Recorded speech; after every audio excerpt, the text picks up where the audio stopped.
क्या एक जानवर इंसान का शिकार कर रहा है या इंसान के रूप में कोई शैतान छिपा है? नमस्कार दोस्तों, स्वागत है आपका एक और धमाकेदार रिव्यू में। आज हम बात करेंगे कन्नड़ फिल्म इंडस्ट्री की तरफ से आई एक वेब सीरीज के बारे में जिसका नाम है राक्षस। और दोस्तों, इसका रिव्यू देखने से पहले जान लेना बहुत ज़रूरी है, वरना आप एक बहुत बड़ा सस्पेंस मिस कर देंगे। अगर सीरीज के बेसिक्स की बात की जाए तो ये एक साइकोलॉजिकल क्राइम थ्रिलर सीरीज है जो 20 फरवरी 2026 को Z5 पर रिलीज हुई है। इस सीरीज में टोटल 7 एपिसोड्स है और हर एपिसोड की लेंथ 20 to 25 मिनट्स है। मतलब आप एक बैठक में ही इसे ख़त्म कर सकते हैं। IMDb रेटिंग की बात करें तो इसे 7.7 की ज़बरदस्त शुरुआती रेटिंग मिली है। और स्टार कास्ट की बात करें तो इसमें विजय राघवेंद्र है सब इंस्पेक्टर हनुमप्पा के रोल में। मयूरी क्यातारी है ज्योति के रूप में, जो विजय की वाइफ है और प्रेग्नेंट है। और उसके बाद है अविनाश, जो SP प्रवीण कुमार के रोल में है, एक कड़क ऑफिसर। अब बात करते हैं कहानी की। कहानी शुरू होती है नॉर्थ कर्नाटक के एक शांत गांव से जिसका नाम है सौदाती। मालप्रभा नदी के किनारे लोग अचानक गायब होने लगते हैं। जब नदी के पास इंसानी शरीर के टुकड़े मिलते हैं तो पूरे गांव में एक तरफ का डर फैल जाता है।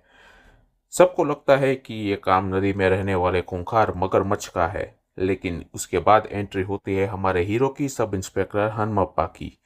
हनुमप्पा एक ईमानदार ऑफिसर है जिसकी अपनी जिंदगी में काफ़ी स्ट्रेस है। उसका ट्रांसफ़र, उसकी प्रेग्नेंट पत्नी की देखभाल और स्टेशन का प्रेशर।